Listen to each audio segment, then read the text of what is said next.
스토어를 들어가셔서 위쪽에 검색창에 당근마켓 치는 거예요. 당근마켓. 원래 이 중고 거래하는 장터가 되게 많아요. 옛날에 이제 중고나라라는 게 있었는데 그게 이제 모바일로 간 게 이제 번개장터, 당근마켓 등의 여러 가지 사이트들이 생겼고 그 중에서 당근마켓이 제일 지금은 탑으로 알려져 있죠. 네, 당신 근처에 있는 마켓이란 뜻으로 당근마켓이에요. 그래서 여기서 이제 열기 누르시면은 설치 누르시면 되시고요. 저는 설치가 돼 있기 때문에 열기. 실제적으로는 요거는 이 당근마켓이 물건을 사고 파는 쇼핑몰은 아니에요. 근데 사는 사람이 파는 사람이죠. 파는 사람이 물건을 올리면 사는 사람들이 이렇게 떠요. 그럼 여기서 이거 괜찮다 하면은 이렇게 터치를 해서 채팅으로 얘기를 해서 거래하는 그런 형태로 되어 있어요. 그래서 보통 이제 만나서 직거래로 거래를 하는 경우가 많습니다. 일단 이 위쪽을 잠깐만 봐보면 이 홈이라는 메뉴에 보면요. 저는 중곡동 돼 있죠. 이게 이제 동네 인증이라는 건데 중곡동하고 저는 이제 중계금동 은행사거리 근처라서 이렇게 두 군데를 설정해 놨어요. 지역은 이렇게 두 군데를 설정할 수가 있는데 두 군데 설정을 어떻게 하냐면 내가 있는 위치에서 인증을 하는 거예요. 그러니까 내가 만약 강남구를 설치하고 싶다. 이거는 안 되고 내가 강남구에 가서 인정을 해야 돼. 그래야 강남구가 여기 들어가는 거예요. 대충 어떤 시스템인지는 아시겠죠? 만약에 제가 중곡동을 설정하겠다. 내 동네 설정을 눌러보면은 동네 선택이 나와요. 예를 들어서 나는 여기서 잠깐 지역을 좀 삭제해보고 자, 여기 플러스 보이죠? 제가 요걸 눌러보면은 현재 위치로 찾기 바로 보이잖아요. 요걸 딱 눌렀을 때 제가 있는 이 위치에 근처 동네들이 떠요. 그럼 여기에서 해당하는 동네를 이렇게 누르면 동네를 선택할 수 있고 해당 동네 어느 부분까지 볼지는 여기서 필터링을 고르면 돼요. 넓게 볼 거면 근처 동네 여기까지 다 볼 수도 있을 거고 나는 어차피 근처로만 움직일 거면 짧게 보겠다. 그러면 작게 설정을 하셔도 돼요. 그렇게 설정해 놓으면 그 안에 있는 그 판매하는 내용들이 보여지게 되는 겁니다. 여기까지는 일단 이해가 됐을까요? 이런 것들 판대요. 지금 중곡동에 보니까는 뭐 C급 바구니 카시트, 뭐 치코 워머, 뭐 중탕기, 커피 드립백. 근데 이걸 다 보는 것도 재밌긴 재밌어요. 이걸 터치를 해서 보면은 이 설명이라든지 가격 얼마에 올렸는지 그리고 몇 명이서 봤는지가 보이죠. 지금 보니까 이거 14초 전에 올린 거거든요. 14초 전에 올린 거를 본 사람이 25명인데 엄청 많이 본다 이 얘기죠. 당근마켓 엄청 사람들이 많이 이용합니다. 그리고 내가 관심 가질 만한 거 요거 위화동 봤더니 이제 이런 것들 혹시 관심 갖지 않니에요? 뭐 요런 것들이 보이네요. 자, 이전으로 가려면 여기 뒤로 가기 누르시면은 이전으로 이렇게 오죠? 근데 이거는 이제 여기서 이제 파는 것들이고 내가 사고 싶은 게 있을 거 아니에요. 그쵸? 예를 들어 내가 뭐 자전거를 사고 싶다라든지 아니면은 뭐 사고 싶다고 해야 되려나? 사고 싶은 게 있으실 때는 검색을 하시는 거예요. 자, 검색 한번 눌러보실래요? 검색. 돋보기예요. 위에 상단에 돋보기를 누르시면 검색이 됩니다. 그래서 내가 여기다가 찾고 싶은 걸 적어요. 예를 들어서 아까 자전거라고 했으니까 저 자전거라고 적어볼게요. 그러면 자전거에 대한 우리 동네에서 파는 것들이 쫘르륵 나와요. 자전거 헬멧, 어린이 자전거, 중고 자전거, 뭐 자전거 바지서부터 굉장히 여러 가지가 나오죠. 자, 만약에 이 중에 마음에 드는 게 있다면 그 사람을 선택해서 채팅을 걸면 되는데요. 여기에서 보시면 이런 표시가 있고 이런 표시가 있어요. 이건 뭐냐면 채팅 수. 그러니까 나보다 먼저 채팅을 한 게 있다라는 거죠.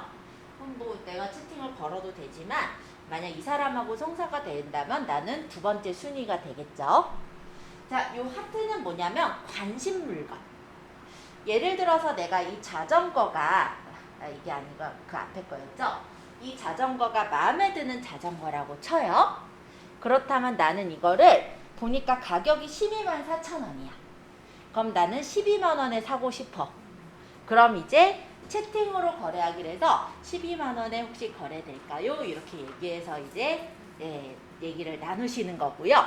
아니면 이 사람이 올리다 보면은 안 팔릴 수도 있잖아요. 그러면 가격을 내리겠죠. 그때까지 기다려 볼래 하면 하트를 누르는 거예요. 난 일단 관심을 갖고 있어. 그러면 이제 관심으로 18개로 이렇게 표시가 됐죠. 그러니까 내가 누르기 전엔 17개였다면 내 관심을 하나 더 받았으니까 18개.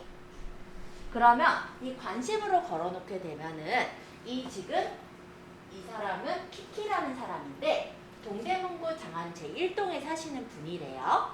이 사람이 혹시 가격을 내리게 되면 나한테 키워드 알림이라든지 뭐 가격이 내려졌다라는 어떤 알림이 와요. 그러면 내가 그 가격에 좀 싸게 살 수가 있죠.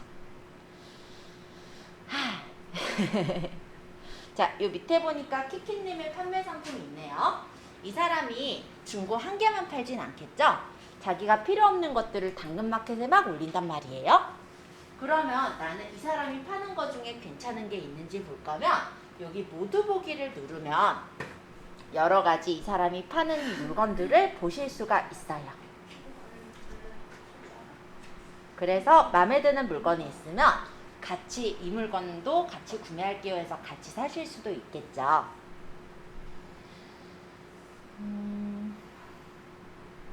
자, 여기까지는 일단 이해가 됐을까요? 자, 일단 당근에서 거래하신다라고 했을 때 갑자기 제가 당근마켓을 알려드리고 있을지는 저는 진짜 1시간 전에도 몰랐어요. 자, 어쨌든 괜찮아요. 자, 요거를 좀 잘 보셔야 돼요. 이게 뭐냐면 매너 온도라고 해요. 그래서 처음에 가입을 하면 아마 36.5도 그냥 우리 사람 온도가 나올 거예요. 그건 뭐냐면 거래를 별로 안 했거나 신뢰도라고 생각하시면 돼요. 신뢰도가 낮은 사람일 수가 있어요. 그러면 이 사람은 50.1도 나온다면은 그래도 사람들하고 거래를 좀 했고 이 사람이 파는 거는 그래도 조금은 신뢰할 수 있겠죠. 그럼 온도가 더 높으면 믿음직한 사람이겠죠. 그쵸? 네, 그래서 이 매너 온도라는 건 그런 단위예요. 왜냐면 거래가 이제 만약에 성사가 되면은 거래에 대해 후기를 남기게 돼 있어요. 그때 이제 선택하는 것들이 있거든요.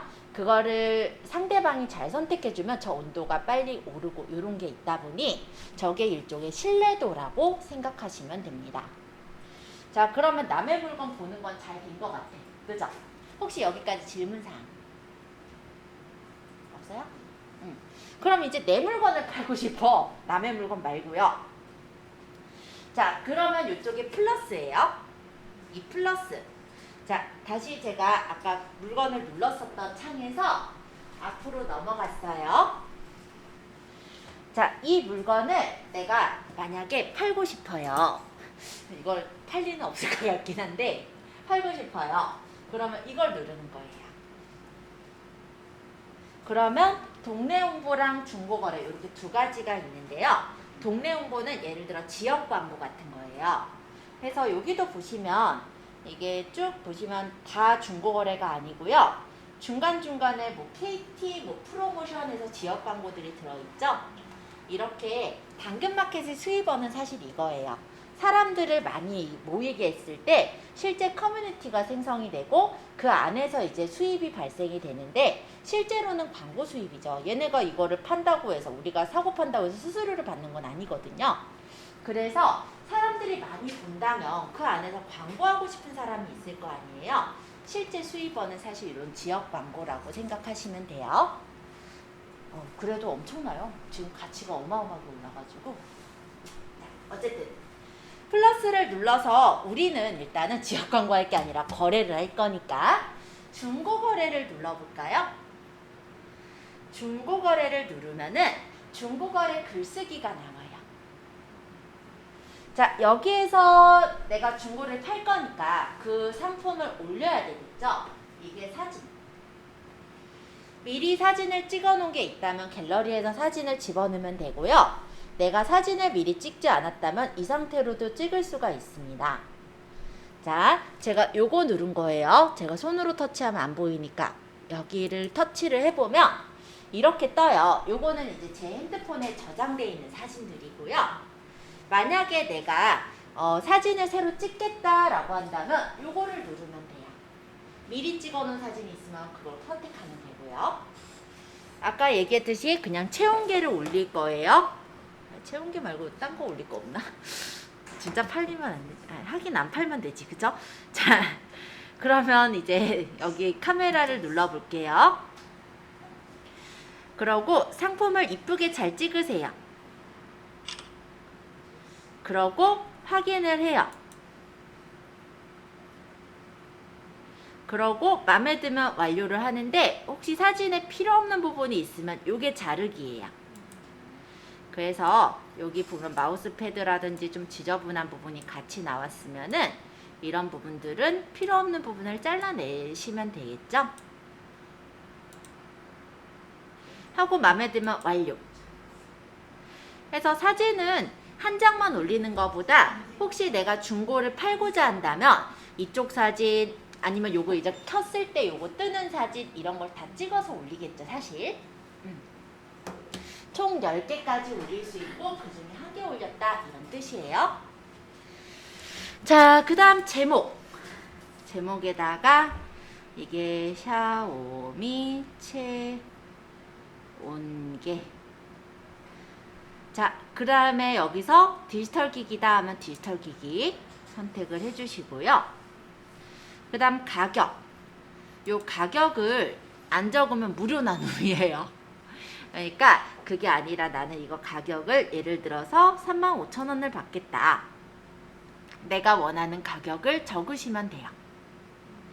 그 다음 여기다가 이제 설명을 적는 거예요. 뭐 샤오미 체온계입니다. 뭐 예를 들어서 중국역 1번 출구 거래 희망합니다. 뭐 이런 식의 어떤 내용을 적어요. 상품에 대한 설명을 좀 더 적어주면은 아무래도 판매가 될 확률은 더 높아지긴 하겠죠? 전 이거 올렸다가 바로 내릴 거라서 안 팔 거예요, 저는. 자, 어쨌든 이렇게 적어주시고 혹시 내가 자주 쓰는 문구가 있으면 자주 쓰는 문구에다가 기록을 해두시면 좋아요. 예를 들어 중고라서 하자가 안 된다든지 이런 교환 환불 어렵다라든지 아니면 직거래만 하실 거면 직거래만 가능해요 라든지 아니면 내가 어디서만 만난다는 그 장소는 항상 똑같을 거 아니에요. 비슷할 거 아니에요. 내가 원하는 장소는. 그런 것들을 매번 타이핑하기 싫으면 여기다 적어 놓으시고 자주 쓰는 문구를 쓰시면 돼요. 자, 어쨌든 다 적었다 하면은 완료. 그러면 이렇게 올라가는 거예요. 여러 장을 올리면 옆으로 이렇게 넘기면 여러 장을 넘겨볼 수가 있는 거고요. 이렇게 보니까 벌써 조회가 한 건 올라갔네요. 그쵸? 네, 팔리기 전에 내리도록 하겠습니다. 자, 저는 여기 이 물건을 이제 내릴 건데요. 요 점점점을 눌러서 삭제를 할 거예요. 그러면 이 물건은 안 판다 이거죠. 그쵸? 팔리면 안 돼요. 지금도 열심히 잘 쓰고 있는데 저 이거 엄청